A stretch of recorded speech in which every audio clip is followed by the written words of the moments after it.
నిజమైన తెలివి. రాజారావుకు ఇద్దరు కొడుకులు. వారిలో ఒకరికి తన వ్యాపార బాధ్యతలు అప్పగించాలని వారికో చిన్న పరీక్ష పెట్టాడు. అందులో ఎవరు నెగ్గితే వారికి తన వ్యాపార బాధ్యతలను అప్పగించుటకు నిర్ణయించుకున్నాడు. ఇద్దరికి కొంత డబ్బు ఇచ్చి ఈ ఇంటిని పూర్తిగా నింపగల వస్తువును ఈ ధనంతో కొనండి అని వారితో చెప్పారు.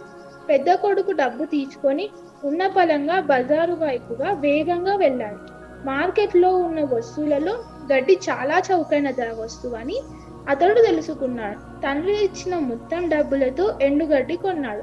అయినా మొత్తం ఇంటిని నింపేందుకు అది సరిపోలేదు.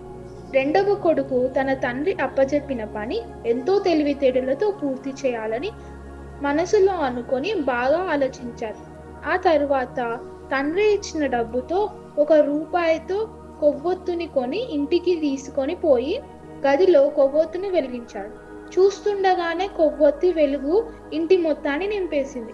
రాజారావు తన చిన్న కొడుకు తెలివితేటలకు సంతృప్తి చెంది వ్యాపార బాధ్యతలు చిన్న కొడుకు అప్పగించి అతనికి తోడుగా సహాయక సహకారాలను అందించమని పెద్ద కొడుకు చెప్పాడు.